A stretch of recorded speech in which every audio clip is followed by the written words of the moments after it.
यहाँ देखो, the future perfect continuous progressive is a verb tense that describes actions that will continue up until a point in the future. Always remember, जहां भी आपको perfect tense मिलेगा वहां पर आपको एक पॉइंट ऑफ टाइम मेंशन करना है। तो फ्यूचर परफेक्ट कंटिन्यूअस वो लगातार होता रहेगा until a point in the future. The format is will plus have plus been plus the verbs present participle जो कि root plus ing। When I turn 30, जब मैं 30 का होऊंगा, I will have been playing piano for 21 years। मैं 21 सालों तक piano बजा रहा हूँगा। That means I will have been playing piano for 21 years। जब मैं 30 का हूँगा, दैट में 21 साल तक का मेरा पियानो बजाने का ये रिकॉर्ड चलता रहेगा। इट मीन्स बच्चा कब से वो कर रहा है, 10 साल की उम्र से जो है ये पियानो सीख रहे हैं।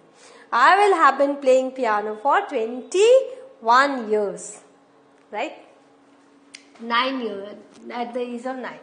Now, static verbs like to be, to seem or to know are not suited for the future perfect continuous। These verbs take future perfect tense, जो कि रियल एक्शन नहीं है, स्टैटिक है। जैसे to be, to see मुझे ऐसा लगता है, and to know मुझे ये पता है। तो जहां पर रियल एक्शन नहीं है वहां पर कंटिन्यूअस टेंस ना प्रेजेंट कंटिन्यूअस, ना फ्यूचर कंटिन्यूअस, ना फ्यूचर परफेक्ट कंटिन्यूअस, वहां ये नहीं लगेगा। वहां पर क्या लगेगा, future perfect tense. On Thursday I will have been knowing you for a week, this is wrong, क्योंकि know is a static action. तो होगा on Thursday I will have known you for a week. यहां हमने future perfect लगाया, future perfect continuous नहीं लगाया। तो इस तरह से आप देख रहे हो कहां पर हमें फ्यूचर परफेक्ट कंटिन्यूअस नहीं लगाना है। Now, when we describe an action in the future perfect continuous, we are projecting ourselves forward in time and looking back at the duration of that activity। हम जब future perfect continuous का use कर रहे हैं, that means हम अब बहुत आगे की सोच रहे हैं और आगे सोचते हुए हम थोड़ा पीछे देख रहे हैं। We are projecting ourselves forward in time and looking back at the duration of that activity। The activity will have begun sometimes in the past, present or in the future। वो activity या तो past में start हुई है या present में या future के ही किसी particular time में, and is expected to continue in the future, और वो future तक वो चलने वाली है। तो इस तरीके से हम future perfect continuous को हम यूज करते हैं। फ्यूचर परफेक्ट कंटिन्यूअस फॉर्म्स है यूजुअली इंटरचेंजेबल। ये इंटरचेंजेबल है, जैसे विथ विल के साथ जब हम करेंगे will have been plus present participle. Joe will have been waiting for more than 2 hours when the doctor finally arrives. तो विल हैव के साथ हम फ्यूचर परफेक्ट कंटिन्यूअस कर सकते हैं कि आपको you will have been waiting for more than 2 hours when the doctor finally arrive. और जब हम इंट्रोगेटिव लिखेंगे, will you have been waiting for more than 2 hours when the doctor finally arrived. तुम 2 घंटे से ज्यादा वेट कर चुके होगे जब डॉक्टर फाइनली आएगा। फिर क्या तुम 2 घंटे से ज्यादा वेट कर चुके होगे जब डॉक्टर आएगा। तो इस तरीके से हम हिंदी में बोलते हैं, इस तरह से हम इंग्लिश में भी लिख सकते हैं। Now, you will not have been waiting for more than 2 hours when the doctor finally arrive. तुम 2 घंटे से ज्यादा वेट नहीं कर चुके होगे जबकि वो डॉक्टर आएगा, फाइनली जब वो डॉक्टर आएगा। तो यहाँ पर आपने देखा ये नेगेटिव है। पहले आपने देखा क्वेश्चन मार्क है तो वो इंट्रोगेटिव है या नॉट के बाद नेगेटिव है। तो आपने विल हैव के साथ फ्यूचर परफेक्ट कंटिन्यूअस देखा। अब है गोइंग टू के साथ, कैसे आप लिखेंगे। उसमें आपको लिखना है am is are plus going to have been plus present participle. ये फॉर्मेट हमेशा याद रखना। जब हम गोइंग टू लिखेंगे तो यहाँ हम ऑक्सिलरी लिखेंगे और ये चेंज होगा first person, second person, third person, singular, plural के अनुसार। then going to have been plus present participle. Now you are going to have been waiting for several hours when the result finally arrives. So you are. Are you going to have been waiting for several hours? So are you. When finally the result arrives, you are not going to have been waiting for several hours when the result finally arrives. तो चूंकि यहाँ you है तो are होगा. तो आपको पता है he, she, it के साथ क्या होगा? is होगा, right? Then you is होगा and you प्लूरल और you के साथ आपका are होगा, I के साथ आपका am होगा. ये आपको पता है सिंगुलर और प्लूरल में. तो इस तरीके से आपको चेंज करना रहेगा. Now you are not going to have been waiting for several hours when the result finally arrives. तो going to में आपको बहुत ध्यान रखना है person and numbers का. Now what are the uses of this tense? We use this tense when something will continue up until a particular event or time in the future. एक particular event और time के पहले तक ये continue रहेगा. For 5 minutes, for 2 weeks and since Friday are all durations which can be used with this one. तो हम लोग क्या करते हैं? हम लोग ये for and since का यूज करते हैं. However, the duration stops at or before a reference point in the future. लेकिन ये जो ड्यूरेशन है एक स्पेसिफिक पॉइंट के बाद ये नहीं रहेगा. इट विल स्टॉप क्योंकि वो काम हो चुका होगा. हम लोग एक नए काम की तरफ जाएंगे फ्यूचर में ही. तो ये जो रेफरेंस पॉइंट जो है उसके पहले तक वो ड्यूरेशन ही रहेगा. For 5 minutes, for 2 weeks since Friday, right? Examples. They will have been talking for over an hour by the time Thomas arrives. तो ये देखो ये by the time Thomas arrive, Thomas के आने के पहले वो लोग 1 घंटा से ऊपर बात कर चुके होंगे. They will have been talking for over an hour by the time Thomas arrives. तो आपको पता है बिफोर बाय द टाइम्स इस तरह से हम लिखते तो पता है कि ये पहले का एक्शन है और ये बाद का एक्शन है. She is going to have been working at that company for 3 years when it finally closes. जब ये कंपनी बंद होने वाली होगी तब तक में वो 3 साल तक काम उसमें कर चुकी होगी.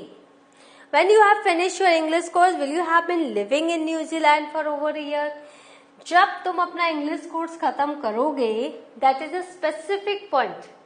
तो उसके पहले क्या तुम न्यूजीलैंड में 1 साल तक रह चुके होगे?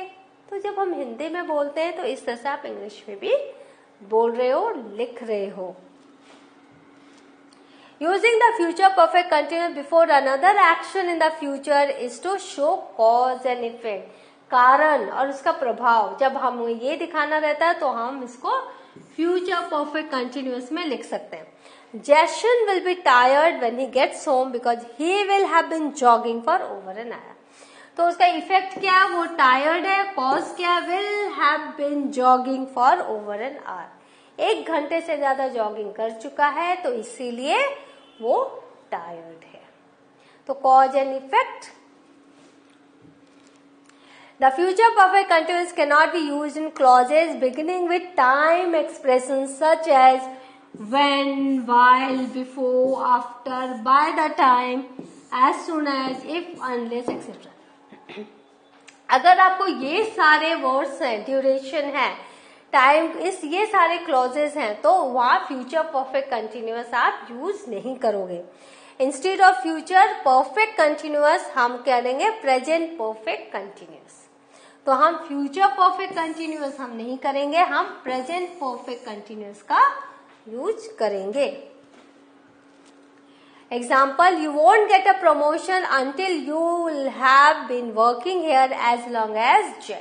अगर हमने ये किया तो ये नॉट करेक्ट. हम क्या लिखेंगे? You won't get a promotion until you have been working here as long as J. You have been working here present perfect continuous का है, हम इसे फ्यूचर परफेक्ट कंटिन्यूअस नहीं करेंगे.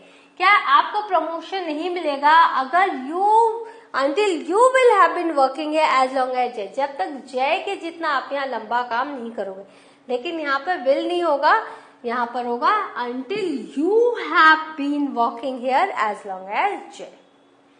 तो आप ये याद रखो कि जहाँ when और जहाँ जो हमने जो एक्सप्रेशंस दिए, जो क्लॉजेस दिए हैं, उसमें हम लोग क्या करते हैं, फ्यूचर परफेक्ट कंटिन्यूअस यूज करते हैं. फ्यूचर हम लोग उसमें प्रेजेंट परफेक्ट कंटिन्यूअस यूज करते हैं, फ्यूचर परफेक्ट कंटिन्यूअस यूज नहीं करते हैं. Now non continuous verbs can not be used in any continuous tenses. तो नॉन कंटिन्यूअस वर्ब्स क्या है, जो स्टैटिक वर्ब्स हैं, जो रियल एक्शन नहीं है, उसमें हम कंटिन्यूअस का यूज नहीं करते. Also, certain non-continuous meanings for mixed verbs cannot be used in continuous tense. तो कुछ एक ऐसे verbs होते हैं जो mixed verb होते हैं और वो नॉन कंटिन्यूअस मीनिंग में आते हैं, तो उनको भी हम फ्यूचर परफेक्ट कंटिन्यूअस में यूज नहीं करते. Instead of using future perfect continuous we use future perfect. तो इसमें हम लोग क्या करते हैं, to be, to see, to know, इसमें हम फ्यूचर परफेक्ट का यूज करते हैं, फ्यूचर कंटिन्यूअस का यूज नहीं करते हैं. Now, Ned will have been having his driver's license for over 2 years. क्या है यहाँ, will have been having. तो यहाँ पर क्या के स्टैटिक एक्शन है, यहाँ पर कोई रियल एक्शन नहीं है, तो यहाँ करेंगे will have had. This is correct, right? With active and passive हम फ्यूचर परफेक्ट का हम यूज करते हैं. The famous artist will have been painting the mural for over 6 months. By the time it is finished. Active क्या हो गया, जो famous artist है वो म्यूरल की पेंटिंग कर रहा होगा 6 महीनों से. Bye the time it is finish, जब तक ये खत्म नहीं होता. तो इस तरीके से हमने एक्टिव में देखा. पैसिव में the mural will have been painted by the famous artist for over 6 months by the time it is finish. मतलब 6 महीने उसको वो लगे हैं पूरे को पेंट होने में, राइट.